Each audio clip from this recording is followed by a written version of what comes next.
Well, my name is Greg Lindsay. I am a journalist, futurist, speaker, of course. I hold several postings at MIT's Future Urban Collectives Lab, where we work on the future of cities. I'm also a non-resident senior fellow at the Arizona State University Threatcasting Lab, where we use a foresight methodology called threatcasting to help entities like NATO and the US Secret Service think about threats. And I also am a non-resident senior fellow at the Atlantic Council, where I help them work on global trends. So thinking a lot about the future of cities, climate, and just about everything.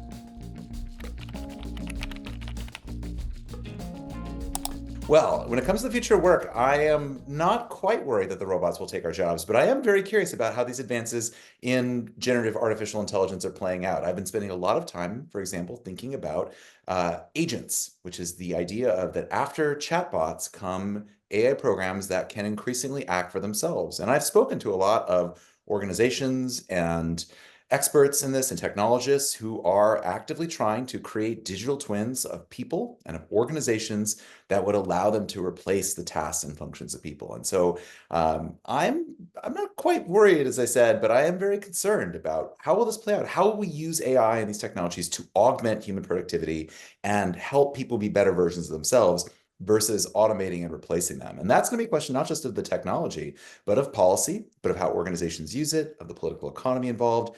And again, that's work that I'm doing with various think tanks, playing out these scenarios about like how do we ensure that AI is used equitably and not just simply concentrated in the hands of a very few. And I think this is a key concern for any organization, given that we see the dominance of technology firms already, and we see AI concentrated in just a handful of firms like OpenAI and Microsoft and others.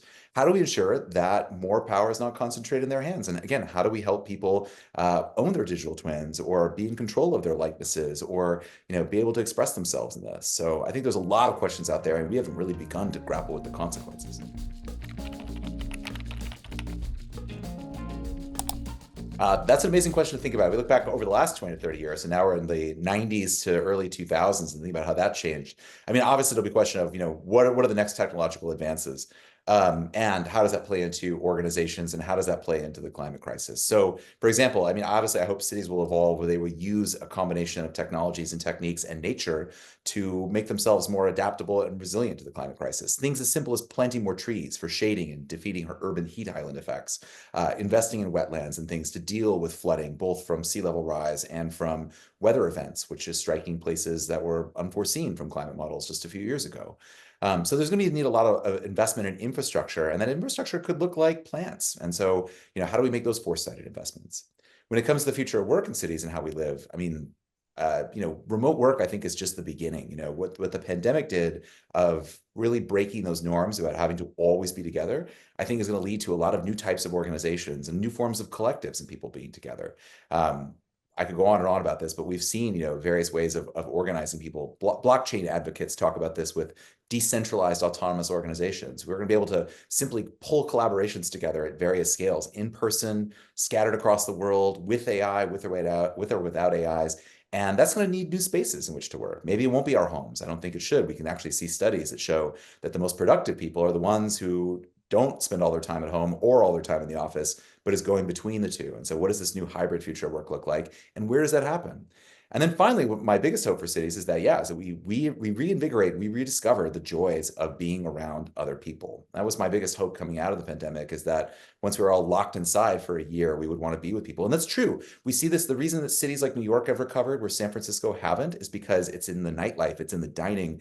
I was just in New York spending time sitting out in sidewalk cafes where people are enjoying this time together in this extended climate change summers. And so I'm hopeful for that. But yeah, the AI and other technologies sort of point to this vector where we spend increasing amounts of time alone indoors with our screens, and we're gonna actually have to push back on this one. There's real forces at work there when it comes to the way it tickles our brains here in terms of enjoying our phones and the technologies after that. So I could talk a bit about also like the real estate categories too, but I think that larger overall question is like, who do we want to spend our time with and why? Well, I think when it comes to the technology creating new connections while us feeling less connected is because, two things are at work, and this has been discussed a lot here when it comes particularly for the mental health of young people. we've taken away a lot of public space in the world. We've taken away places where people could be together, and particularly for young people, right? Forums and places where people used to get together, like shopping malls. The idea of, in North America that you would have teenagers who go to the mall. They're banned from going to malls. We've taken away these spaces and forced them into the phones and social media. So I think when it comes to making more connections, it's a two-step process. One, we're going to need technologies that are better at connecting us with the world around us to root us back into physical space, and then actually build more of those spaces. And this is why I've spent the last 2 years at Cornell Tech and elsewhere thinking about what the future of augmented reality will look like. And this is the world that we're emerging into now, not the Meta Quest and the Metaverse and the Apple Vision Pro, but some of these new technologies where wearing AI glasses, where you can ask AI, what am I looking at? What am I doing? Creating technologies that will actually root us back in the world and hopefully empower us to do things in the world, I think are going to be key to this. Because you're right, otherwise, we see this, for example, playing out in dating apps. And I bring this up because I think dating apps are a fascinating canary in the coal mine, where there's a collapse in interest in dating apps right now because people are tired of swiping, tired of that flattening.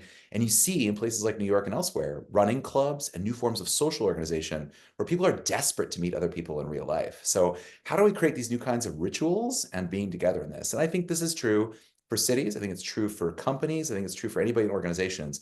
How do we re-enchant our lives to be around other people? Because you're right, we're losing our ability to connect to each other, and we need to rediscover that. We need to train it like a muscle if we want to regain that function.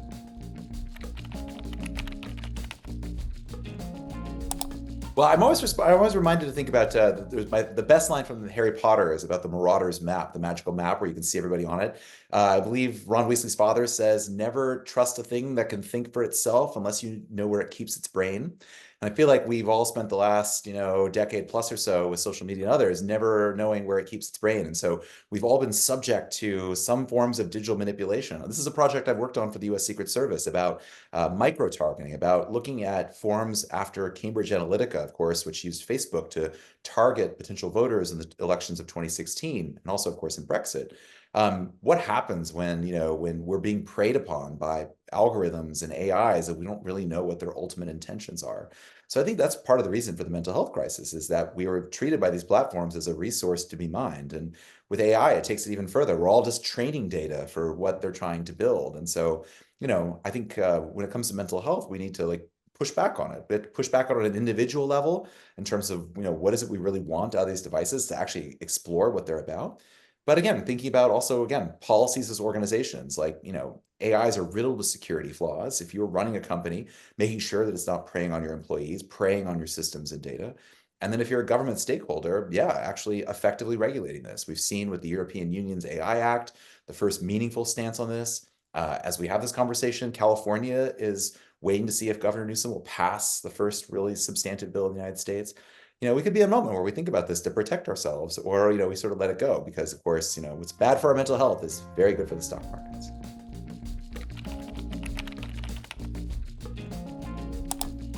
Yeah, it's fascinating seeing the insurers on the front lines of climate change. And it was always going to be this way, right? They don't care about the ideology of it. They've got risk models and they see themselves going bankrupt unless they deal with this effectively.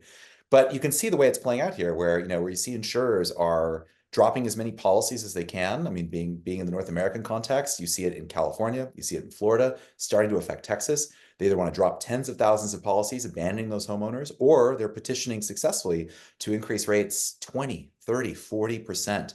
So you see people in places like Florida are unable to afford insurance on their homes. And what this means, and this is ultimately a bad thing on many levels, is that number one, people can no longer afford insurance. So they're either forced to move where they can, or they choose to simply risk it all and wait for the next disaster to hit. And so you're going to see places like coastal Florida, for example, you're going to have a place for the very rich on the water where they can decide to afford to, if they get hit, they'll just pay out of their own pocket to rebuild. Or you see it playing out in the US housing markets where, a lot of the housing availability over the last year is in the parts of Florida that were hit by Hurricane Ian in 2021. And so a lot of damaged housing. And this goes, you can see how this ripples through the system of permanent declines in value, which triggers financial prospects. I've been saying for years, as part of my work with Parag Khanna of Alpha Geo and others, that we risk having a Minsky moment like we did in the global financial crisis, where all this housing you thought was worth so much money is actually worth much less. And in a single instant, it's repriced with incredible calamitous effects. And the insurers are telling us, they're sending us signals right now that this housing is not worth what we once thought it was. And so, again, from a government policy standpoint, again, in the United States, we have the National Flood Insurance Program, which is going to go bankrupt.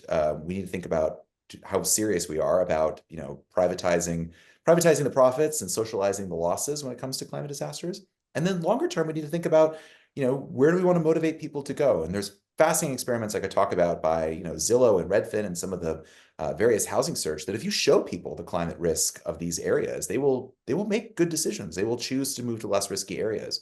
And how can we make incentives to move people to more climate safety and better climate regions? And that's true in Canada, Australia, and elsewhere, in Europe, obviously. But I mean, no place is safe, but some places are safer than others. And how do we create policies by choosing to invest in those safer areas that will guide people to them? And again, the United States context, we could talk about the IRA and some of the other policies the last few years to guide that investment. But we think, and by we, I mean Prague and others there, that the companies that choose to site themselves in the safest locations will actually turn out to be more profitable in the long run than others that aren't, because they're safer.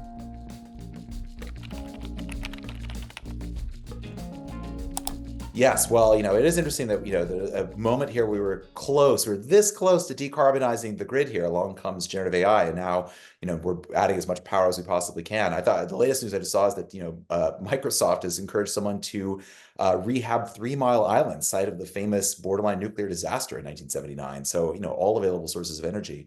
I always like to say, that some say the world will end in fire, others say in ice, to quote, Robert Frost. And, until the advent of fracking and new technologies to get energy out, we were always worried about peak oil and peak energy.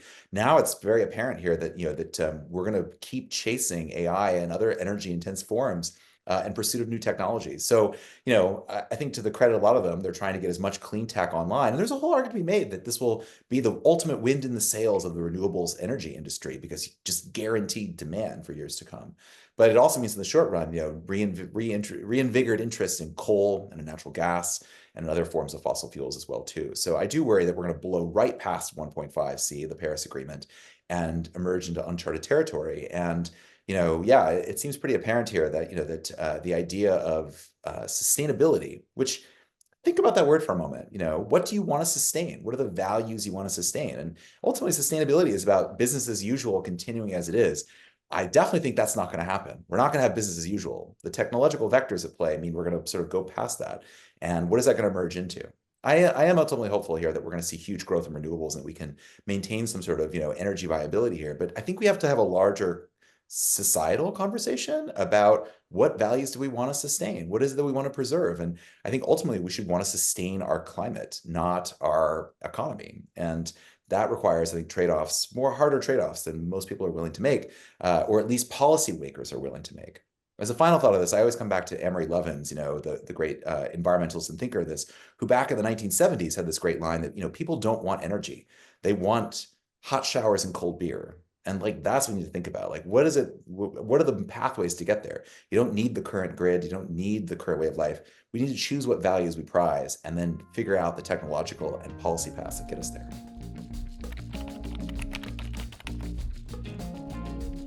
Well, my biggest concern about the Microsoft BlackRock tie-up, and they brought in other investors. I forget, it's an acronym, like the Global Investment Infrastructure, a very, very benign sounding. I don't think I have to question it. The biggest fear for me is not the sustainability piece of this. Bringing $30 billion of private equity and $100 billion in debt to basically build out clean energy infrastructure, clean-ish, nuclear and other renewables, is fine with me. The larger question is that we are obviously, and Goldman Sachs and Sequoia and others have sounded the alarm on this, we are obviously in an infrastructure bubble. And in the very long term, that's good.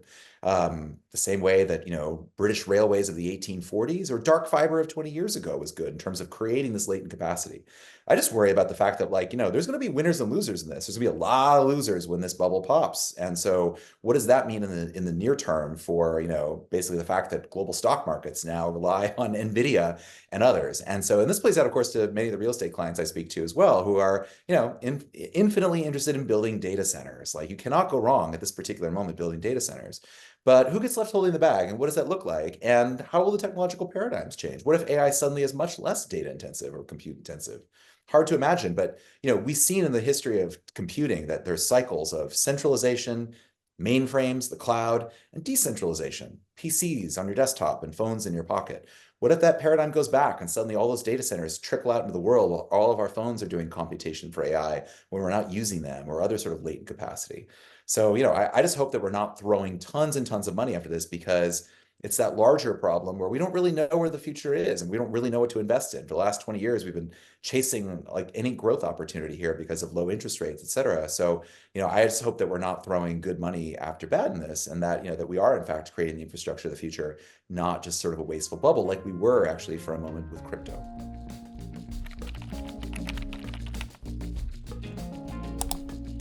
Yes, I mean, I think we've barely begun to scratch the surface of what collaboration looks like post what? Post social networks, post anything. It's interesting. The phrase social network, of course, is much deeper than Facebook and social media. Social network is simply how people are related to each other and how they are connected. And this has been a passion of mine for more than a decade.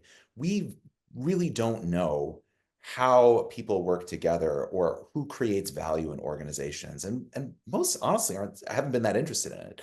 I mean, just the notion that we know, for example, that that org charts are not really reflective of how work gets done, that there are secret all-stars and superstars inside organizations, the glue that holds them together. We have the technology, we have the means to figure out who those people are.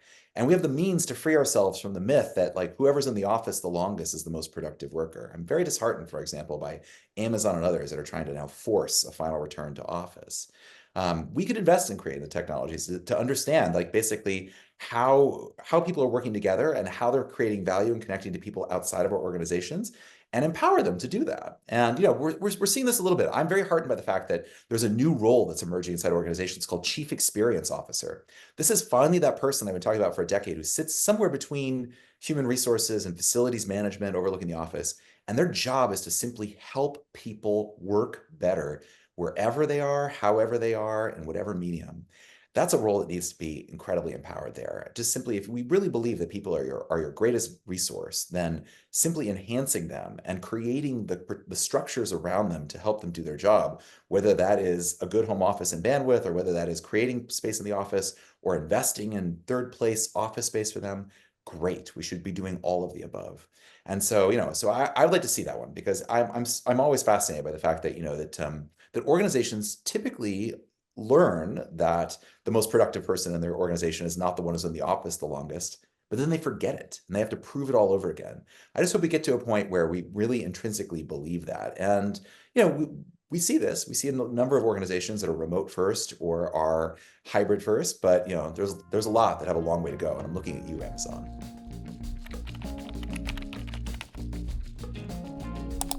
Well, I don't know my biggest advice for corporations. I will say this. My thought on the technological paradigm emerging, where I'm most interested in, is that we've had, since the advent of the internet and the advent of the PC, is that digital technology happens on a screen that's in front of us. And that's been the interface to it. You use a mouse, you tap on a phone, you do these things, it's screens. What if the screen is over? What if we're moving past the screen? What if it's the Meta Ray-Bans on our faces? What if it is some sort of thing where we're able to see information in the world or interact through voice or other paradigms that go beyond a piece of glass that has information on it? And this is something that I've been thinking about at Cornell Tech, and thinking about, what happens when AI merges with augmented reality or merges with this kind of information, where it's now helping us make sense of the world and finding people and connecting with people. And again, this could be, potentially a bad thing if only a handful of companies control it, but it could be potentially amazing in the sense of a real Marauders map for the whole world, of guiding us to people and to things that we can find, of creating a world that's both more efficient in the sense of how a turn-by-turn directions for reality, but also more serendipitous in the sense it can guide us to things and people that we didn't know we should connect with. And so I'm very curious to see how that plays out. And they're all emerging experiments. For example, Dennis Crowley, who invented Foursquare, the app where you could check into places and see who was around you.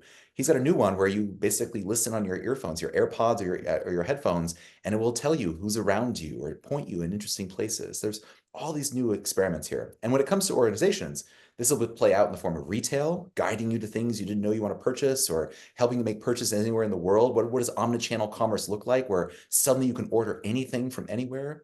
Or again, transportation, mobility, e-commerce, logistics. I think there's so many potentials in that.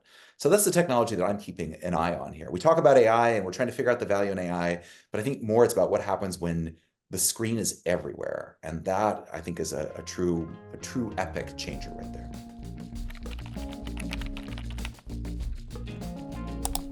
What's next for me is hopefully speaking to LSP clients. That's what I'm always looking to do. I'm currently engaged in a number of research projects and applying for various fellowships with various groups. I'm really interested in working with some of the smartest people out there to think about what these futures of AI will be. I'm working with Arizona State and a collective of people around that to think about future threats to organizations, to governments, and elsewhere. Yeah, I'm one of those people, I believe in serendipity. So it's one of those things where I'm never working too hard on a single project, but waiting for collaborators and opportunities to come my way, and seeing where the currents of the future take me. So I'll let you know when I get there.